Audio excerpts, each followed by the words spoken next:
If you can't find something you like at Cheesecake Factory, you are the problem. There is nothing wrong with going to Cheesecake Factory on a first date. In fact, I feel like it's low-key thoughtful because when you're still getting to know someone, you don't know what they love to eat yet. And cheesecake has like 10,000 items on the menu. See, the whole point of going on a date with someone is getting to know them better. Therefore, the food is secondary. So for those of you who are going on dates just for the food, that's so broke of you. You're so broke for that. Because we all know when you're really interested in someone, the food doesn't matter. He does have a point. Whenever you're going on a date, the food doesn't matter because you're really sitting there trying to get to know who you're with. But a lot of women that suffer from insecurity, they think that if a man takes them to a expensive restaurant, it increases their value. And if a man takes them to like McDonald's, it decreases their value because women are naturally status women. So when you have a woman who is indulged into social media, 9 times out of 10, she wants to go to that restaurant to try to make other women jealous because she thinks it increases her value. That's all guys want. All guys want to do. Or could it be that the men that only want sex from women is because that's all that the women have to offer? Because for me, if she's all you're offering, pussy's all I want. If women are walking around looking like they're trying to be sex object, how could they get mad that men only want sex from them? It's the same thing if you have a man running around here trying to show people that he's a baller, shot caller, and then get mad whenever women try to get money out of him, but he's looking like he's the richest guy in the world. People have to understand the image they put off determines how people are going to treat you. That's why I tell a lot of dudes and women, you can have standards, but you have to take the time out to understand what your standard like, what your standard wants from you. You can't keep chasing desires and have standards because somebody may be perceiving you differently. Can you love somebody forever, no matter what? Oh boy was like, I saw you, man. I saw your face. Can you show up and love somebody for the rest of your life, even when you don't agree with them? And there ain't nobody on earth except you, mommy, my mommy. Jada's the best friend I have ever had on this planet. And I am going to show up for her and support her for the rest of my life. Okay, this is what you call relationship Stockholm syndrome. That's where the person in the relationship has been doing you wrong for so long that now you're starting to go with it. A lot of people faced this back in the days whenever there used to be burglaries and they used to have hostages, and the hostages would be with the criminals for so long that the hostages started helping the criminals out. It's called Stockholm syndrome. This is something that Will Smith has in the relationship with Jada, and it's easy for him to catch Stockholm syndrome because he's naturally infatuated with her. He loves her more than what she loves him, so it's easy for him to fall for her manipulation. That's what you're seeing in this clip. At this point, as long as they've been together and the humiliation that they've been through, there's really no reason to get a divorce because technically both of them have been messing around with different people in the relationship. Their life now is considered a drama series that people enjoy watching. Just as much as people are getting sick of watching Will Smith and Jada Smith perform these back and forth, I guess, insults she's doing to him or making him look like a simp, he's also making himself look more simpish by going along with it because he has Stockholm syndrome. Believe it or not, the audience is suffering more than Will Smith is because when you have Stockholm syndrome, you think helping your abuser out is the right thing to do. She said it'll be like 120. Hey, she said it'll be like 120. Who? The girl, for everything I'm trying to get, she said it'd be like 120. 120? Yeah. Go pay for it. Nah, I mean, I thought you was paying for it. Man, you told me that you asked me to take you here. You ain't tell me to pay for it.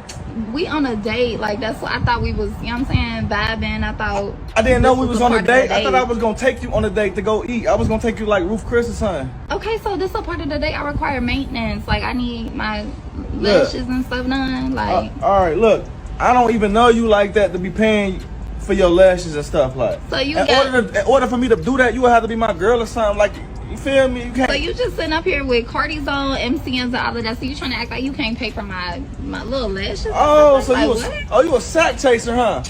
You thought I was just about to cash you out and I ain't even hit? Nigga ain't got no head or nothing. Nigga ain't got no head or nothing. I'm not giving you no head. I don't know you like that. Exactly. You don't know me like that. So why is you asking me to pay for stuff then? What, my last dude ain't had no problem taking care of right off rip. He ain't had no issues. Well, you need to go back to your last dude. That's why that nigga probably left your ass because you was high maintenance. Always begging. You was a broke You guy. one of those. That's cool. You can leave. Or I'm gonna leave it. Plus, I know a nigga that already hit you and he ain't pay for nothing. So you claiming you know somebody? Oh, but you still trying to talk to me? Yeah, because I was trying to see what that head do. Motherfucker said that head was fire. Okay. Hey, that's how it is. A lot of these women out here don't get it.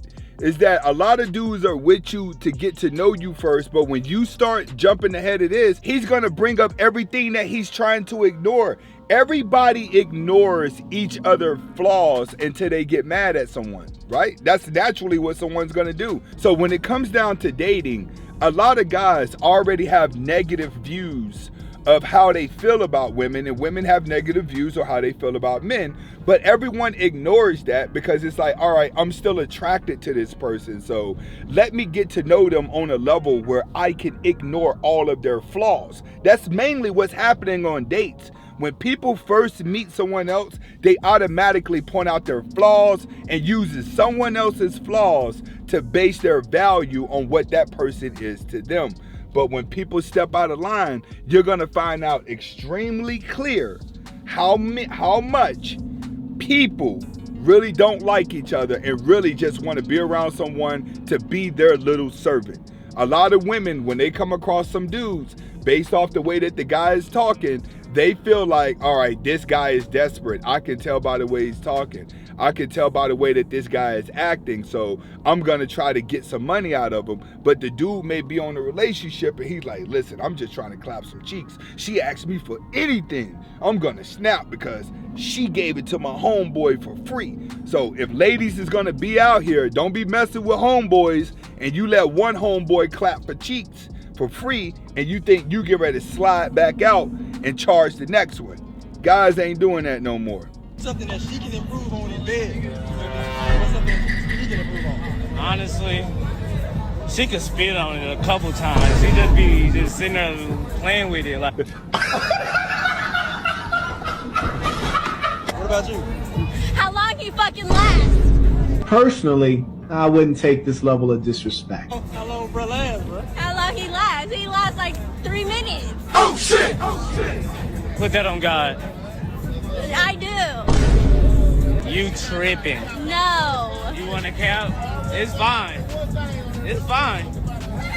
But don't ask for nothing tonight. Shut up. Since I last 3 minutes. No, because every time we're done, I'm like, That's because you catch me when I'm high and I'm tired. shut up. That's just an excuse. Get on my nerves. All right, guys, what does this show you? This show you that people will put themselves and say anything whenever they are in front of a camera. Just as much as you want her to be a freak nasty broad, she wants you to last long in the bedroom. But what people have to understand is a lot of this stuff that people are saying and doing in front of cameras is for attention and it's for culture shock. So make sure you guys are careful what you're saying. What is the oldest guy that you've ever been with? The oldest man I've ever been with was 74. Oh, that's pretty up there. Yeah, How did this happen? So I was visiting my grandpa at the nursing home, and he was there. They were like, I guess roommates or whatever, and my grandpa was out with his doctor at the time. And so I was just waiting for him to come back, and I bent over to grab something, and his roommate. And at first I was like freaked out because he's so old, but then when I looked at him, I was like, okay, he's actually kind of attractive. By looking at him, did you think you would have good self? I didn't really know, like he was in a wheelchair, so I didn't know how mobile he was able to be, but You know, I did most of the work. I definitely got on top, and it wasn't that bad. So were you guys able to do mission, like any other positions?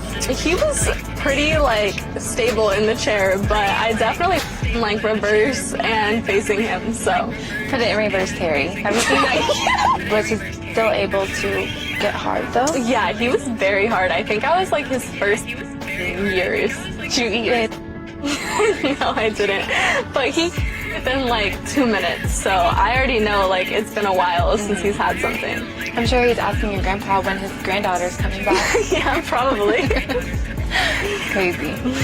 Okay, this shows you when women become mentally unstable, they're gonna do anything because sex is power. The attraction is power. Whenever she's able to instigate the situation, what you're seeing is modern day women need to feel like they're sexy. The only way that they feel like they're sexy is by having guys wanting to sleep with them.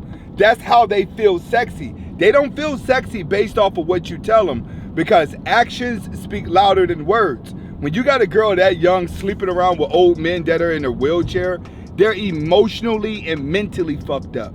The sad part about it is a lot of men believe that they can actually change these type of women whenever they get in a relationship with them. No, the nicer you treat her, that ain't gonna work. The amount of money you make, that ain't gonna work.